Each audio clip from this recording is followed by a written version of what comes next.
Warning, the Renegade Recruiter is not for the soft, timid, or faint-hearted. If you need permission or seek approval from your mother, spouse, mates in the pub, or anyone else for that matter, this really isn't for you. If any of what you've heard puts you off in the slightest, I advise you not to listen any further. You've been warned. Prepare yourself for the no bullshit, zero fluff. Quick, dirty, and uncensored secrets for any serious recruitment, staffing, and search business owner who wants to earn more money with less work and fewer headaches, without having to kiss ass or bend over backwards to please anyone.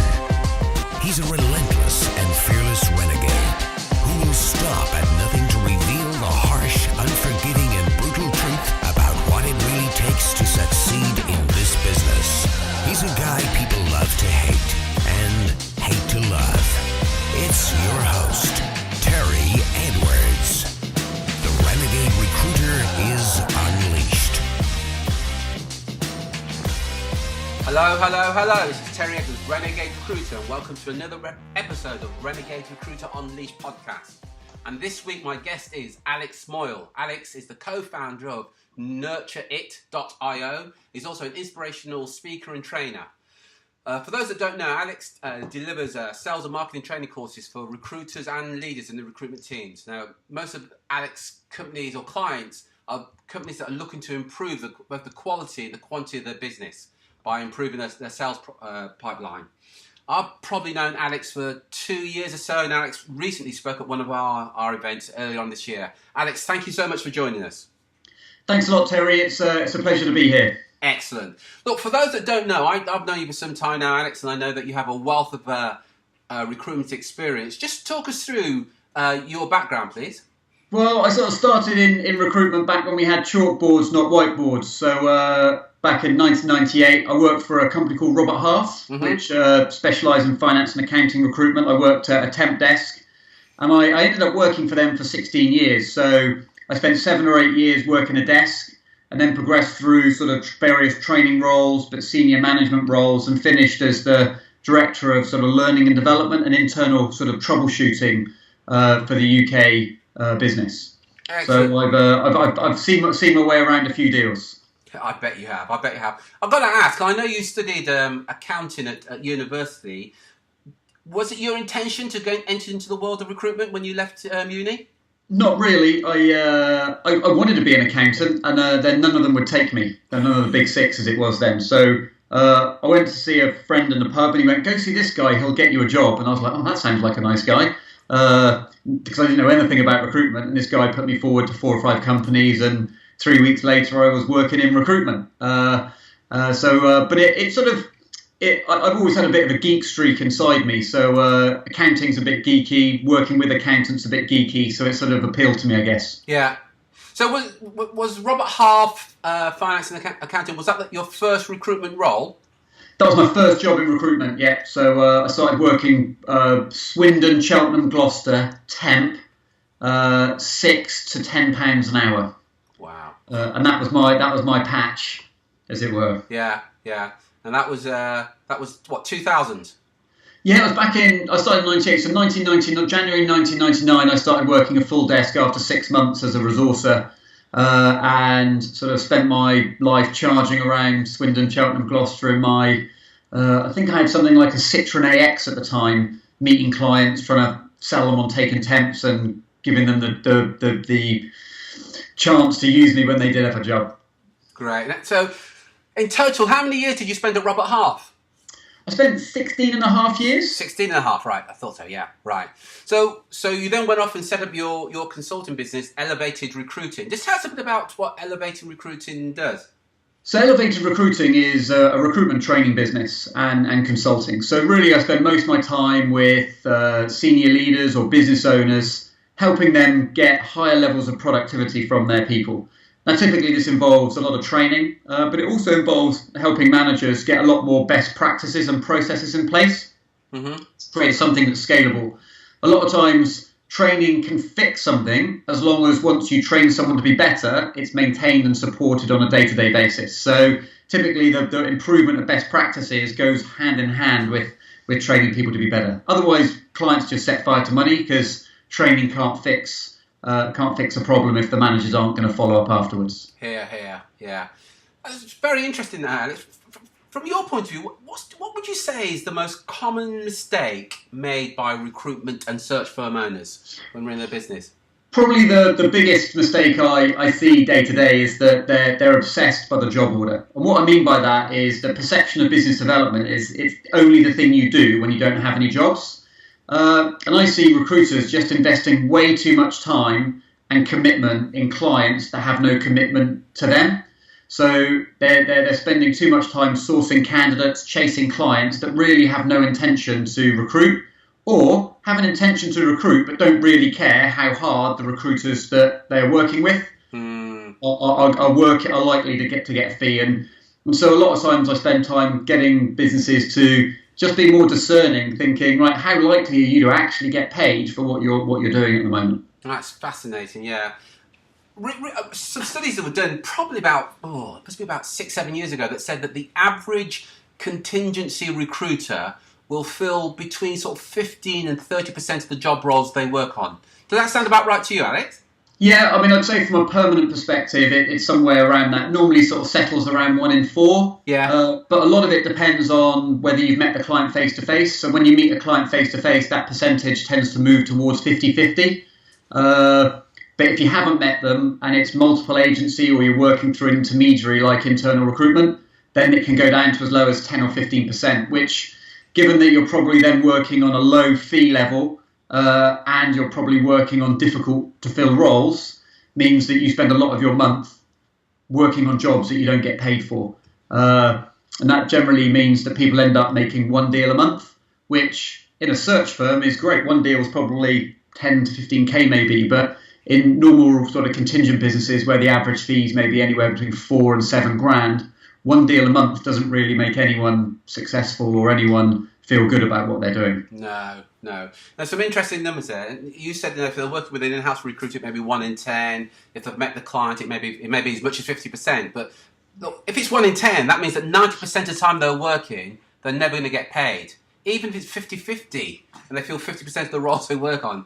As a business model, that doesn't make sense, does it? That 50% of the time you're working, you will never, ever get paid. Yeah, I mean, the business model for contingent recruiters is bonkers, really, if you think about, in real life, if you were looking for a friend or a partner and someone said, well, I'll think about being your partner, but if you go away, lose some weight, do your hair, buy a new suit, I might think about going on a date with you.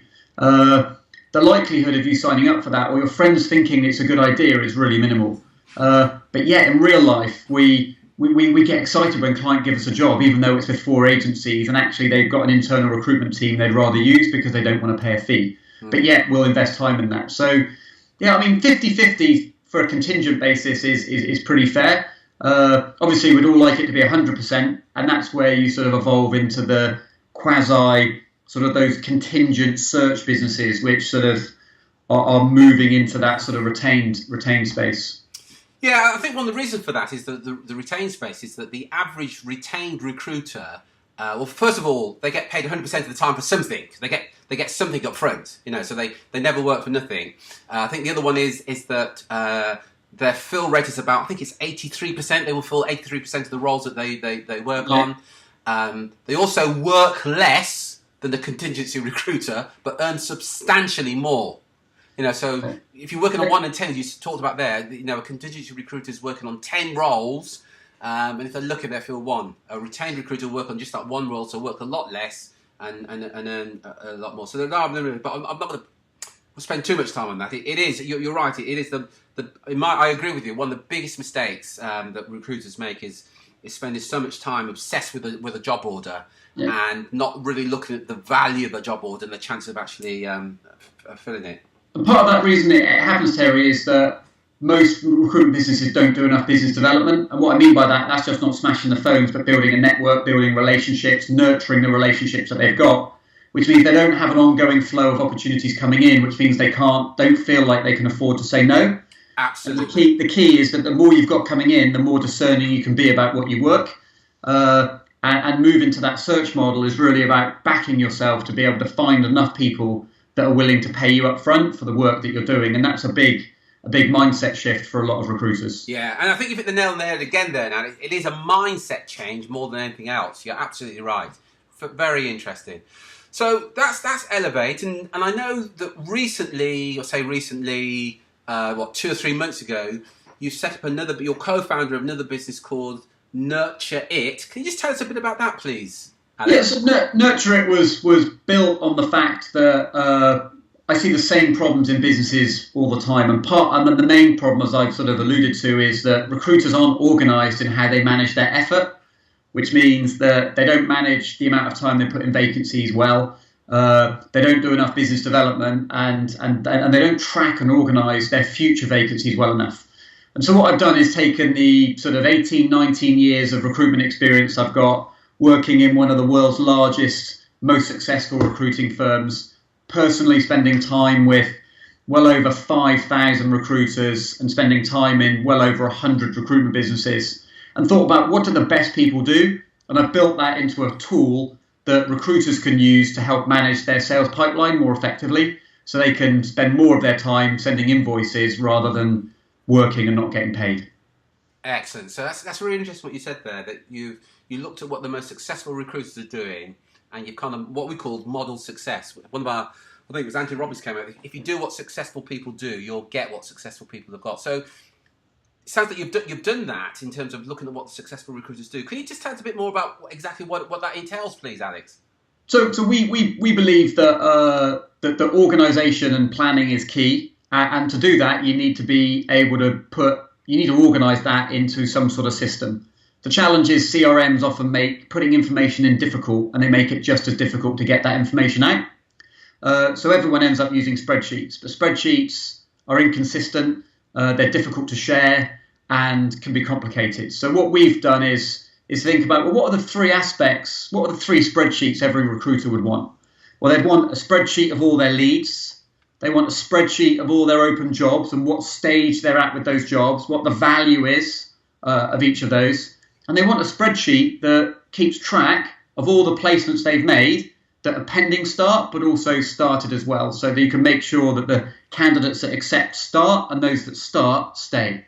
And so we've put recruiters, all those three spreadsheets, just on 3 tabs, whereby with just a click and a drag, users and recruiters can move opportunities through to vacancies and vacancies through the process to be a start. That's amazing. So and that's just on one app that recruiters can have an access to. So just to recap that, then it will measure and monitor their leads, the job orders and the value, and placements made and about to start. And also, I suppose the other key thing there, so to ensure that the recruiter invoices correctly as well. Yeah, that's right. So you can see, we do some prediction. We have a prediction algorithm which allows you to sort of see what you could bill in a month based on what you've got. But if you put in a defined date, it'll add that to your invoice list, so you can see what you're going to invoice in each month. And for most recruiters, that then correlates with what am I actually going to get paid in bonus. So the idea being is that it's the things that recruiters really want to see and the things they really want to update in one place. That's excellent. And the really surprising thing is, not surprising, but the exciting thing is people are actually using it because it is simple. And that's what's exciting us, is that we think we've got something that can be a bit of a game changer in the sort of sales enablement space for recruiters. Excellent. I remember when I was a search consultant, and we used to have a monthly forecast meeting where you had to forecast for the next 8 weeks was what we had to do. And I can honestly say, and this applied to all of us, our forecast was really, what does the manager want to hear us say? So it was really more like fingers crossed, yeah, I'm going to do X, Y, Z, rather than what was really likely. And in fairness to us and to the managers, there was no way of checking that, because all the manager would do was say, no, well, what do you think you'll like to bill over the next 8 weeks? And we just give them a number. But they didn't look at the number of leads or how many jobs we were working on and how many placements. It really was, fring in the air stuff. Yeah, and you know what, that you're not alone in that. And the problem is that managers end up missing their forecasts, which means the business owners get edgy because they don't know whether they're going to be able to pay the bills. One of the best things about Nurture It when you create a team is that a manager within 2 clicks can look at a recruiter's pipeline. And what that means, I just go click Terry, now I'm looking at Terry's list. Click Alex, now I'm looking at Alex's list. And so that pipeline meeting becomes much more, Terry, you've got this at second, what's going on with this? John, you've got this at first, what's going on with this? And it allows a much more of a detailed conversation. That is brilliant, absolutely brilliant. And as you said, many years ago, I'm showing my age, I've been in the industry, 30 odd years now. It was you talked earlier about, blackboard, very much the same. We didn't have whiteboards. It was very much a blackboard that we put these numbers up. And it was fingers crossed type, finger in the air type guessing. I'm curious, with your experience, Alex, what prompted you to come up with this nurture it concept? Well, I mean, at the end of the day, people weren't using their CRMs, and I tried really hard to get them to use the CRMs. But what I ended up doing was just giving them some spreadsheets, because the CRMs couldn't do what recruiters actually want. And so I was having tea with a friend, and it was like, I was talking to him about the fact I'm sending out the same spreadsheets day in, day out. And he's like, we could just do an app for that. And I'm like, hey, let's give it a go. You're listening to the Renegade Recruiter Unleashed podcast. For show notes, additional resources, and podcast updates, head over to www.therenegaderecruiter.com. And so we sort of, just as a minimum viable product, created a basic app, and the feedback we got was amazing. And so because of that feedback, we've continued to develop it and evolve it, whereby it's now a fully functioning business. So we started with an idea. We built something that was minimum, just to test it out, and it went down really well. So we've sort of made it bigger and better and more robust. Fantastic. And I know you're going to give people an opportunity to actually test this at no cost whatsoever a bit later on. But before we get on to that, I'm just, with your experience, you've got what? How many years have you been in the business? Like 18, 19 years? Yeah, something like that. You've got a wealth of experience in the business. Yeah. And so you've worked with a lot of recruiters. You've had a lot of managers yourself. From your point of view, Alex, what's the best piece of advice you've ever been given about how to be successful in recruitment? So there are probably two bits of advice that would always stick with me. The first one is it's about asking the questions you don't want to hear the answers to. So pretty quickly I was taught that people don't always say what they mean or mean what they say. And so through a recruitment process, it's really easy to not ask the tough questions because you don't want the answers you don't want to hear. But actually, those are the things you've got to deal with if you're going to get success. So asking the questions that you don't want to hear the answers to is the first one. The second thing is that it's about nurturing relationships. And so the way business development was explained to me was A4 sheet of paper, divide it in two. The names on the left are the people that you want to be your friends. The names on the right are the people that are your friends, which means you've met them or they've given you a job. And your job every day is to keep in touch with the people on the left to say, hi, I'm a nice guy. If you ever need any help, I can help you. And then one day they might become your friend. And that for me was just a really super simple strategy towards business development, which is you've always got to be keeping in touch with people that you want to be front of mind with or you want the opportunity to work with in the future. That's an excellent piece of advice. And did you know, I would agree with you 100% on that, and that it's estimated that only about 5 or 10% of your market will have a niche that you operate in are what we call now buyers, are ready to buy now. But the majority of your potential clients are not ready to buy now. And when we say now, we mean in the next 60 days. And it's your role as a recruitment, a search firm owner, to be nurturing the relationship with that other 90% who aren't ready to engage with you now, but you want to be at the forefront of their mind. I think that's a great analogy there about you want to be friends and the people that you're friends, and you're constantly working at moving those people from, I think you said, from the left-hand side into the right-hand side, so they're your friends. That's right. That's right. And the same premise goes today, even on our lead tab, we really simplified it, and you've got unqualified leads, which is things I don't know anything about yet. You've got warm leads, which is the people I need to nurture along. So that's a very marketing-centric approach, trying to sort of just tap on someone's door and go, look, you've got a watch. If that watch ever breaks, I've got watches. You know, like the guys on the beach when you're on holiday, they go, oh, nice sunglasses. I have sunglasses too. What they're trying to do is get front of mind awareness. And then you've got your hot leads, which is these are the people that are recruiting today, and that's a bit more salesy because you're trying to get yourself into the mix. Yeah, that's excellent. And that piece of advice then, which is the best piece of advice that you've ever been given, I think is absolutely brilliant. And that piece of advice, you'd give that to any recruiter, regardless of where they are in the business, is that you're constantly working at those relationships. Is that about right? I'd give that to everyone. I still give that advice. People pay me to give that advice because a lot of times most recruiters, and I think probably in the last 7 or 8 years it's become more so, recruiters just see business development as ringing people and asking whether they've got a job or not, and that's it's just high pressure sales. Yeah. It's no different than calling someone up and going, "Hi, is your mobile phone contract up for renewal?" It's not very sophisticated or consultative. Where actually, when you start showing people, it's not about picking up jobs. It's about building relationships with people. So when they get a job, they'll call you. That's what we're trying to achieve. Brilliant. We certainly sing from the same hymn sheet. And again, I don't know if you know Alex, but none of our clients would actually cold call. We say you should never cold call. You should only call clients that actually know you and have a need for what you do. And I always say this to our clients, is that I'm yet to meet a hiring manager that says, yeah, I really enjoy getting interrupted by some recruiter trying to sell me recruitment, because I'm yet to meet one. I don't think that person exists.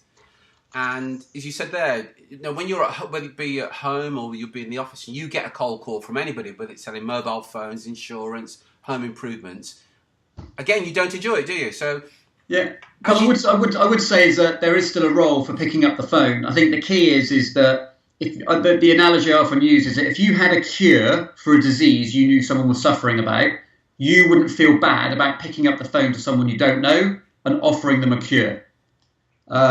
Because you would know what you were calling with was of sufficient benefit for them not to resent the fact that you called them without talking to them first or knowing them.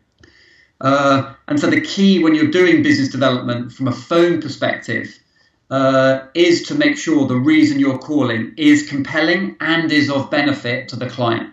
And that could be sharing insight around the market, whether it be salaries or change or competitor relationships. It could be seeking to know a little bit more about them. So one day, when you do email them or phone again, that you might be able to be more credible and professional. But you've got to have a reason to call that they think, you know what, I didn't enjoy it, but I do feel they had the right intent at heart. Okay. I'm going to kind of beg to differ in that. You're right. I think it is important that you pick up the phone. We always use the analogies, you go to your doctor and the doctor says, right, this is the problem that you have, Alex, and this is what I'm going to prescribe to solve your problem. And the ideal situation for recruitment to search firm is that when they go and see their client, they're going there to prescribe a solution to their problem. Or if they talk to them on the phone, it's to prescribe a solution to the problem. But here's the key thing is, you then don't have to sell. The client will want to buy from you more than you want to sell because you've positioned yourself as the authority, the expert in that particular market. The same way that your doctor, the doctor says to you, Alex, take this medication. It's going to cure your problem, but guess what? You're going to lose all your hair and your penis is going to shrink. You're still going to take the medication because you're going to go, I want to get better. It's very rare that we challenge the doctor. The doctor prescribes a solution to the problem. And what we advocate and what we find that works best of all is where the recruiter isn't selling at all, but simply prescribing the solution. So that the client then says something like this, great. What do we need to do to get started? Because now the client's buying from you rather than you, yeah, we're great, we're fantastic. I want to say the same thing that every other recruiter says because I've heard it all before. That's the problem with cold calling. Every other recruiter saying very much the same thing. And that's the challenge. Yeah. For most And the thing is that I think that the reason why a lot of phone calls don't work is that most recruiters expect success on that first call, just like. But it would be unrealistic for a marketer to feel like they're going to get success from the first email or the first blog or the first piece of thought leadership. Yeah. It's the nurturing of that relationship, whether it be over social media or phone or email, is about establishing credibility. It's about establishing professionalism and showcasing some of the problems that you can solve for a client. So when they are ready to buy, that you're front of mind. And so absolutely, yeah.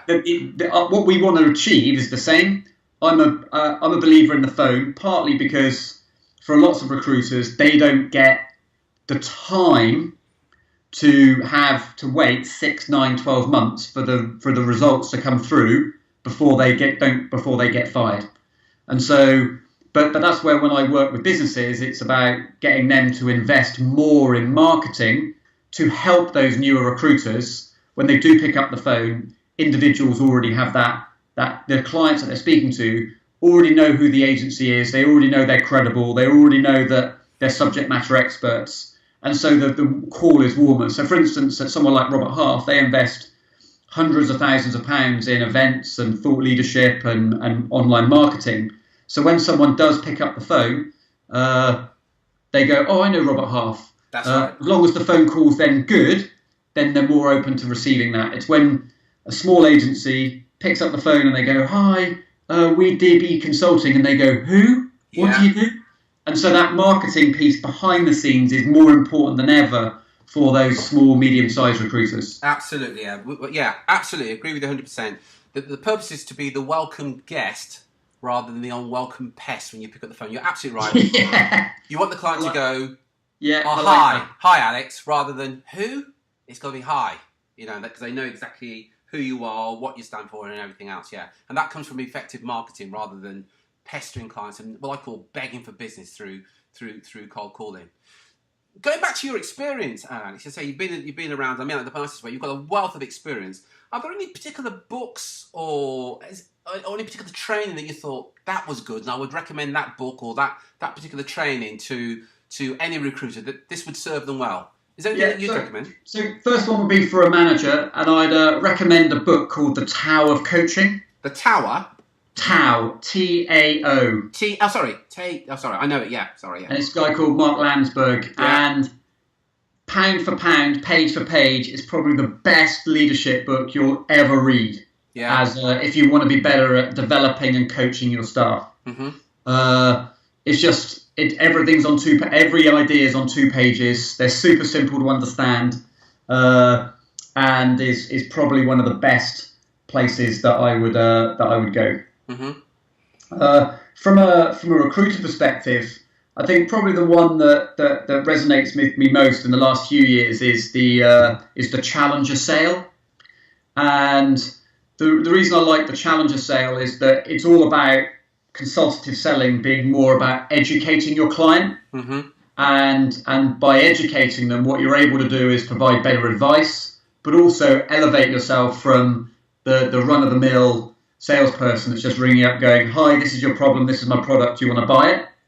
And so it's a really interesting approach to consultative selling. Excellent. And it's called Challenger Sale. The Challenger Sale. The Challenger Sale, sorry, right. Yeah. The Challenger Sale. And just the last one, Terry, is that if you want to get your head around what marketing is all about, and for many recruiters now, it is all about marketing. It's about how do you get that front of mind awareness, so when you pick up the phone or send an email, people are aware of you. There's a book called See, Feel, Think, Do, which is a really good book, which sort of gives you an appreciation or a framework to understand the thoughts that you're trying to provoke in the mind of your customers. And from understanding that, it makes it easier to see what you're trying to achieve and coach your team to achieve from their social media activity, phone or email activity. Again, recruiters are very sales orientated, but need to be better at learning the fundamentals of marketing to put a lot of what they do day to day into context. Yeah, really another excellent point there.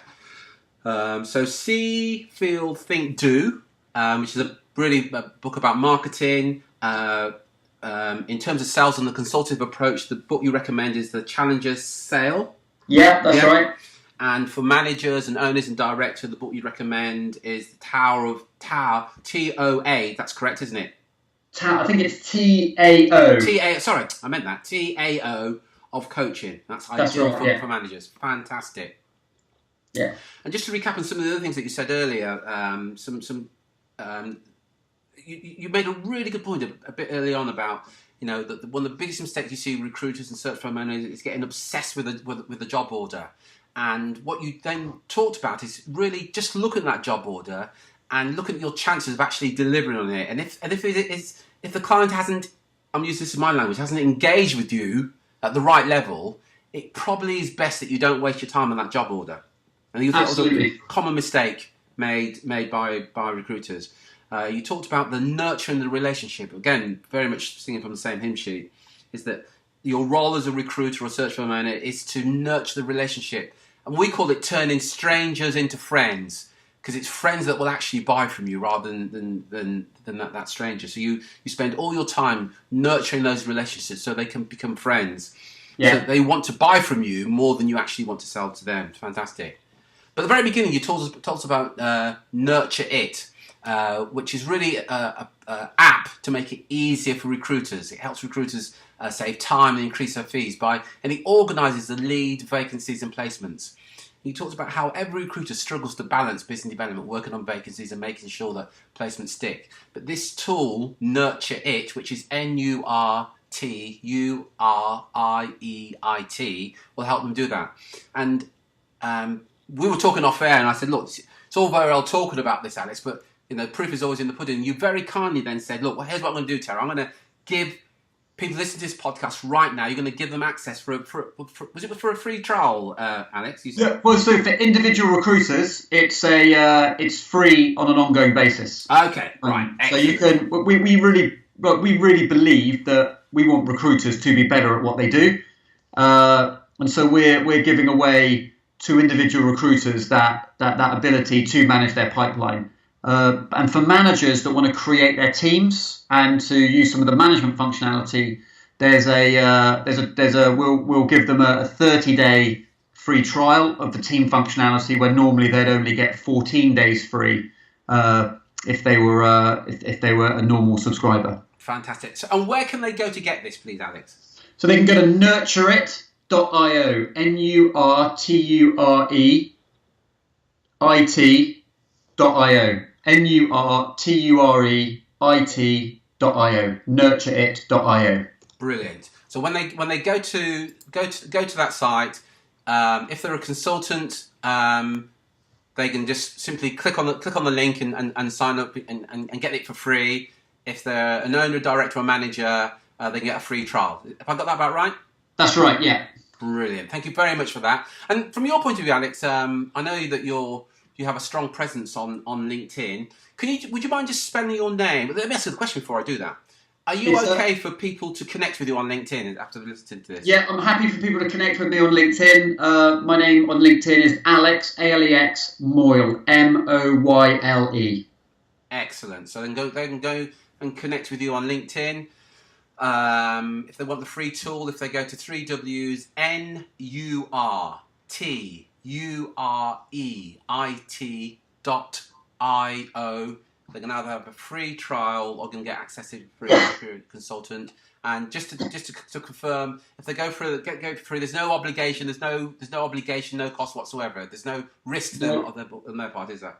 No, there's no tricks. It's just go in and start managing your pipeline better. And when you manage it better, you'll bill more. And when you bill more, hopefully you'll lead a happier, more cheerful life. Brilliant. That is fantastic. Alex, thank you so much for that. Really appreciate it. This is Terry Edwards, Renegade Recruiter.